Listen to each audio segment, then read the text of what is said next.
ಇತಿಹಾಸದ ಕರ್ನಾಟಕದ ಬಹಳ ಅಪರೂಪದ ಸ್ಥಳ ಯಾವ್ದಾದ್ರು ಕರ್ನಾಟಕದಲ್ಲಿ ಅದು ನಮ್ಮ ಸೊರಬ ತಾಲೂಕು.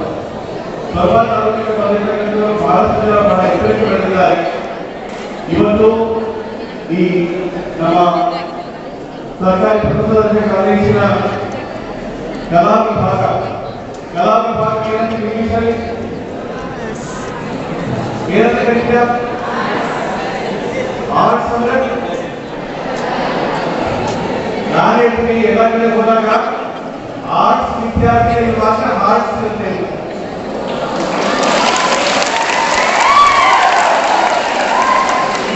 ಪ್ರಮಾಣ ಹೊಡಿಬೇಕು ಅನ್ನೋ ವಿಷಯಕ್ಕಲ್ಲ, ಎಲ್ಲ ಮೂಲ ಕನ್ನಡದ ಸಾಹಿತ್ಯದ ವಿಷಯಗಳಿಗೆ ಸಂಬಂಧಪಟ್ಟ ಹಾಗೆ ಭಾವನೆಗಳನ್ನು ಹೊಂದಿರುವಂತಹ ವ್ಯಕ್ತಿಗಳು ಯಾರಾಗಿದ್ದಾರೆ ಅಂತಂದ್ರೆ ಅವರ ಆರ್ಟ್ಸ್ ವಿದ್ಯಾರ್ಥಿಗಳೇ ಆಗಿರ್ತಾರೆ.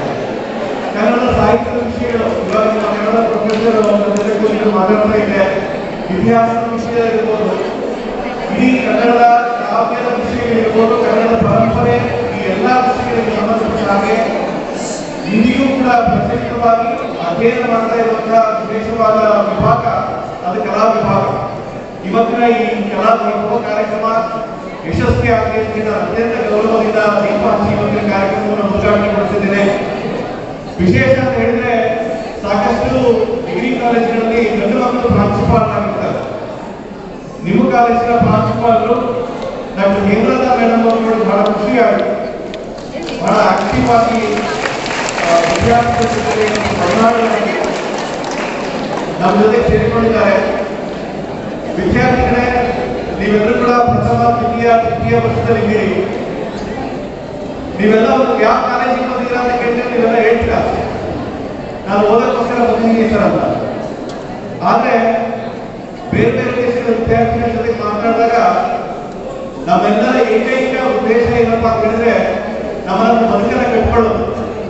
ಕಾಲೇಜಿಗೆ ಬಂದಿರೋದು ಯಾಕೆ ಅಂತ ಹೇಳಿದ್ರೆ, ತುಂಬಾ ಜನ ಶೋಕಿಗೆ ಬಂದಿರ್ತಾರೆ, ತುಂಬಾ ಜನ ಟೈಮ್ ಪಾಸಿಗೆ ಬಂದಿರ್ತಾರೆ. ಆದ್ರೆ ಕಾಲೇಜಿಗೆ ಬಂದಿರೋದು, ನಾನು ಮೊನ್ನೆ ಒಬ್ಬ ಹುಡುಗ ಕೇಳ್ತಾ ಇದ್ದೆ ಶಿವಮೊಗ್ಗದಲ್ಲಿ, ಏನಕ್ಕಪ್ಪ ಕಾಲೇಜಿಗೆ ಹೋಗ್ತೀಯ ಅಂತ. ಅವ್ನು ಹೇಳ್ದ, ಸರ್ ಕಾಲೇಜಿಗೆ ಹೋಗ್ತಿರೋದು ನನ್ನ ಕನಸುಗಳಿದ್ದಾವೆ ಸರ್. ನಮ್ಮ ಮನೆಯಲ್ಲಿ ನಮ್ಮ ಅಪ್ಪ ಅಮ್ಮ ತುಂಬಾ ಕಷ್ಟಪಟ್ಟು ನನ್ನನ್ನು ಬೆಳೆಸಿದ್ದಾರೆ. ಬೆಳೆಸಿರುವಂತ ನಮ್ಮನ್ನ ಒಂದು ಮರ್ಸಿಡೀಸ್ ಬೆಂಚ್ ಕಾರಲ್ಲಿ ಓಡಾಡಿಸ್ಬೇಕು ಅಂತಿದ್ದೀನಿ ಸರ್, ಹಾಗಾಗಿ ನಾನು ಕಾಲೇಜಿಗೆ ಹೋಗ್ತಾ ಇದ್ದೀನಿ. ನಮ್ಮಪ್ಪ ಇಷ್ಟು ವರ್ಷ ಕಷ್ಟಪಟ್ಟು ಎಲ್ಲರೂ ಕೂಡ ಸಾಕಿದ್ದಾರೆ ಸರ್ ನಮ್ಮ ಮನೇಲಿ, ಅವ್ರನ್ನ ಸುಖವಾಗಿ ನಾನು ನೋಡ್ಕೋಬೇಕು ಅಂತ ಇದ್ದೀನಿ ಸರ್. ನಾನು ತುಂಬಾ ಚೆನ್ನಾಗಿರ್ಬೇಕು ಅಂತ, ನನ್ನ ಮಕ್ಕಳು, ನನ್ನ ಹೆಂಡತಿ, ನನ್ನನ್ನು ನಂಬಿದವರು ಯಾರಿದ್ದಾರೆ ಅವರೆಲ್ಲರೂ ಕೂಡ ಚೆನ್ನಾಗಿ ನೋಡ್ಕೋಬೇಕು ಅಂತಿದ್ದೀನಿ ಸರ್. ನನ್ನ ಅವಶ್ಯಕತೆಗಳನ್ನ ಈಡೇರಿಸಿಕೊಳ್ಳಿಕ್ಕೋಸ್ಕರ ನಾನು ದುಡಿಬೇಕು ಸರ್. ದುಡಿಯಲು ಬೇಕಾದಂತ ಜ್ಞಾನಾರ್ಜನೆಗೆ ನಾನು ಕಾಲೇಜಿಗೆ ಹೋಗ್ತಾ ಇದ್ದೀನಿ ಸರ್. ನಾನು ಸ್ಕಿಲ್ ಡೆವಲಪ್ಮೆಂಟ್ ಡಿಪಾರ್ಟ್ಮೆಂಟ್ ಅಲ್ಲಿ ಕೆಲಸ ಮಾಡ್ತೀನಿ, ಡಿಸ್ಟ್ರಿಕ್ಟ್ ಕಮಿಷನರ್ ಆಫೀಸರ್ ಶಿವಮೊಗ್ಗ.